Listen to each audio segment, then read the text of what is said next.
اور اس کی مخالفت سے بچو۔ نمل میں فرمایا بے شک یہ قرآن بنی اسرائیل کے سامنے اکثر وہ باتیں بیان کرتا ہے کہ جن میں وہ اختلاف کرتے ہیں، اور بے شک وہ یقیناً ایمان والوں کے لیے سراسر ہدایت اور رحمت ہے۔ سورۃ جاثیہ میں فرمایا یہ لوگوں کے لیے سمجھ کی باتیں ہیں، اور ان لوگوں کے لیے کہ جو یقین رکھتے ہیں، اور ہدایت اور رحمت ہے۔ اللہ ہمیں ان لوگوں میں شامل فرمائے،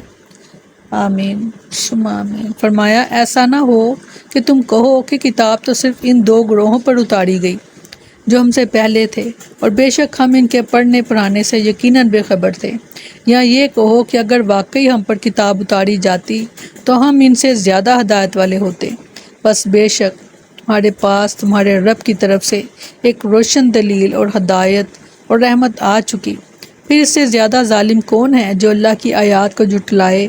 اور ان سے کنارہ کرے۔ ان قریب ہم ان لوگوں کو جو ہماری آیات سے کنارہ کرتے ہیں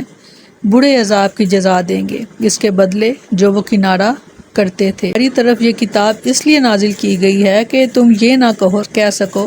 کہ اللہ کی کتاب تو یہود و نصارہ پر نازل ہوئی تھی، ہم تو جانتے بھی نہ تھے کہ ان دونوں کتابوں میں کیا ہے، کیونکہ وہ ان کی زبانوں میں تھی۔ یا یہ نہ کہیں کہ اگر ہم پر بھی اللہ کی کتاب نازل ہوئی ہوتی تو ہم ان یہود و نصارہ سے زیادہ ہدایت یافتہ ہوتے۔ اللہ تعالیٰ نے فرمایا کہ اب تمہارا عذر ختم ہو گیا، اور اس کا رسول اس کی کتاب لے کر آ گیا کہ جو قرآن کی کھلی نشانیاں اور ہدایت کا سرچشمہ اور سراپا رحمت ہے۔ لہٰذا کتاب، ہدایت اور رحمت کے نزول کے بعد اب جو شخص ہدایت یعنی اسلام کا راستہ اختیار کر کے رحمت الہی کا مستحق نہیں بنتا بلکہ تکذیب اور اعراض کا راستہ اپناتا ہے، تو اس سے بڑھ کر ظالم کون ہے؟ تَقُولُوا لَوْ أَنَّا أُنزِلَ عَلَيْنَا الْكِتَابَ لَكُنَّا أَهْدَىٰ مِنْهُمْ، یعنی ہم نے تمہارے اس عذر کو بھی ختم کر دیا کہ اگر ہم پر بھی وہ کتاب نازل ہوتی جو ان پر نازل ہوئی تھی تو ان کی نسبت ہم زیادہ ہدایت یافتہ ہوتے، جیسا کہ اللہ تعالیٰ نے ارشاد فرمایا سورۃ فاطر میں، اور انہوں نے اپنی پختہ قسمیں کھاتے ہوئے اللہ کی قسم کھائی کہ واقعی اگر کوئی ڈرانے والا ان کے پاس آیا تو ضرور بالضرور وہ امتوں میں سے کسی بھی امت سے زیادہ ہدایت پانے والے ہوں گے۔ صلی اللہ علیہ وسلم ہو تو معنی یہ ہوں گے اس سے مراد کہ آپ ان کے لیے موجب ہدایت اور رحمت ہیں کہ جو آپ کی اتباع کریں گے۔ یصدفون عن آیاتنا سوء العذاب بما كانوا یصدفون، نے فرمایا اور وہ اس سے روکتے ہیں اور اس سے دور رہتے ہیں، اور وہ اپنے سوا کسی کو ہلاک نہیں کر رہے اور نہیں سمجھتے۔ اور کاش آپ دیکھیں جب وہ آگ پر کھڑے کیے جائیں گے تو کہیں گے اے کاش ہم واپس بھیجے جائیں اور اپنے رب کی آیات کو نہ جھٹلائیں اور ایمان والوں میں سے ہو جائیں۔ اس چیز کے سوا کس چیز کا انتظار کر رہے ہیں کہ ان کے پاس فرشتے ہیں یا آپ کا رب یا آپ کے رب کی کوئی نشانی آئے؟ جس دن آپ کے رب کی کوئی نشانی آئے گی کسی شخص کو اس کا ایمان فائدہ نہ دے گا جو اس سے پہلے ایمان نہ لایا تھا یا اپنے ایمان میں کوئی نیکی نہ کمائی تھی۔ کہہ دیجئے انتظار کرو، بے شک ہم بھی منتظر ہیں۔ اس آیت میں اللہ تعالیٰ فرماتے ہیں کہ قرآن مجید کے نزول اور رسول اکرم صلی اللہ علیہ وسلم کی رسالت کے ذریعے سے ہم نے حجت قائم کر دی ہے۔ اب بھی اگر یہ اپنی گمراہی سے باز نہیں آتے تو کیا یہ اس بات کے منتظر ہیں کہ ان کے پاس فرشتے آئیں یعنی ان کی روحیں قبض کرنے کے لیے؟ اس وقت یہ ایمان لائیں گے، یا آپ کا رب ان کے پاس آئے یعنی قیامت برپا ہو جائے اور وہ اللہ کے روبرو پیش کیے جائیں، اس وقت یہ ایمان لائیں گے، یا آپ کے رب کی کوئی بڑی نشانی آئے جیسے قیامت کے قریب سورج مشرق کی بجائے مغرب سے طلوع ہوگا، تو اس قسم کی بڑی نشانی دیکھ کر یہ ایمان لائیں گے۔ اگلے حصے میں وضاحت کی جا رہی ہے اگر یہ اس انتظار میں ہیں تو بہت ہی نادانی کا مظاہرہ کر رہے ہیں، کیونکہ بڑی نشانی کے ظہور کے بعد کافر کا ایمان اور فاسق اور فاجر کی توبہ قبول نہیں کی جائے گی۔ جب زمین کوٹ کوٹ کر ریزہ ریزہ کر دی جائے گی اور آپ کا رب آئے گا اور فرشتے جو صف در صف ہوں گے، اور اس دن جہنم کو لایا جائے گا، اس دن انسان نصیحت حاصل کرے گا، اور اس وقت اس کے لیے نصیحت کہاں؟ کہے گا اے کاش میں نے اپنی زندگی کے لیے آگے بھیجا ہوتا، پس اس دن اس کے عذاب جیسا عذاب کوئی نہیں کرے گا اور نہ اس کے باندھنے جیسا کوئی باندھے گا۔ استغفار۔ سورۃ نحل نے فرمایا وہ اس کے سوا کس چیز کا انتظار کر رہے ہیں کہ ان کے پاس فرشتے آ جائیں یا آپ کا رب کا حکم آ جائے، ایسے ہی ان لوگوں نے کیا جو ان سے پہلے تھے، اور اللہ نے ان پر ظلم نہیں کیا، اور لیکن وہ خود اپنے آپ پر ظلم کیا کرتے تھے۔ او یاتی بعض آیات ربک، ان بعض نشانیوں سے مراد قیامت کی نشانیاں ہیں، مطلب یہ کہ قرب قیامت کے وقت جب قیامت کے آثار ظاہر ہوں گے تو ایمان لانا مفید نہیں ہوگا۔ سیدنا ابو ہریرہ رضی اللہ عنہ بیان کرتے ہیں کہ رسول اللہ صلی اللہ علیہ وسلم نے فرمایا، اس وقت تک قیامت قائم نہیں ہوگی جب تک کہ سورج مغرب سے طلوع نہیں ہوگا، اور جب لوگ سورج کو مغرب سے طلوع ہوتا ہوا دیکھیں گے تو ایمان لے آئیں گے، مگر یہ وہ وقت ہوگا کہ جب کوئی کسی ایسے شخص کو اس کا ایمان فائدہ نہ دے گا جو اس سے پہلے ایمان نہ لایا تھا۔ جب بڑی بڑی نشانیاں آ جائیں گی تو اس کے بعد اگر کوئی ایمان لاتا ہے یا کوئی توبہ کرتا ہے تو نہ وہ توبہ قبول ہوگی اور نہ ہی وہ ایمان۔ سیدنا ابو ہریرہ رضی اللہ عنہ بیان کرتے ہیں کہ رسول اللہ صلی اللہ علیہ وسلم نے فرمایا، 3 نشانیاں جب نمودار ہوں گی تو کسی شخص کو اس کا ایمان فائدہ نہ دے گا کہ جو اس سے پہلے ایمان نہ لایا تھا یا اپنے ایمان میں کوئی نیکی نہ کمائی تھی۔ وہ نشانیاں یہ ہیں: پہلا، سورج کا مغرب سے طلوع ہونا، دوسرا دجال کا آنا، تیسرا اور زمین سے جانور کا نکلنا۔ یہ 3 بڑی نشانیاں ہیں، جب یہ ظہور پذیر ہو جائیں گی تو اس کے بعد نہ تو ایمان لانا فائدہ پہنچائے گا اور نہ ہی توبہ۔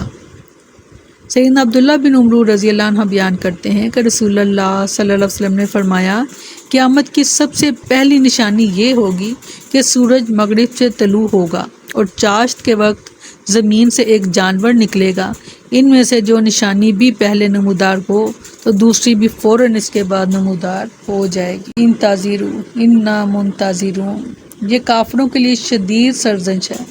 اور اس شخص کے لیے زبردست وعید ہے جو اپنے ایمان اور توبہ کو اس وقت تک کے لیے مؤخر کر دے جب ایمان یا توبہ بھی نفع بخش نہ ہوگی، یعنی اس وقت جب سورج مغرب سے طلوع ہوگا، کیونکہ یہ وہ وقت ہوگا جب قیامت بالکل قریب آ جائے گی اور اس کی علامتیں ظاہر ہو چکی ہوں گی، جیسا کہ سورۃ محمد میں فرمایا، تو وہ کس چیز کا انتظار کر رہے ہیں سوائے قیامت کے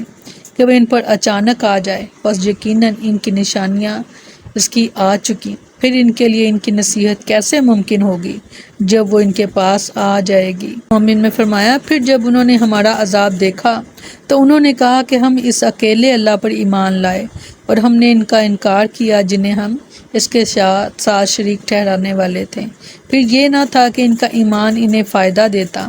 جب انہوں نے ہمارا عذاب دیکھ لیا۔ یہ اللہ کا طریقہ ہے اس کے بندوں میں جو گزر چکا، اور اس موقع پر کافر خسارے میں ہی رہے۔ اللہم انی اعوذ بک عذاب جہنم واعوذ بک عذاب القبر واعوذ بک فتنۃ المحیا والممات واعوذ بک فتنۃ مسیح الدجال، آمین ثم آمین۔ السلام علیکم ورحمۃ اللہ وبرکاتہ۔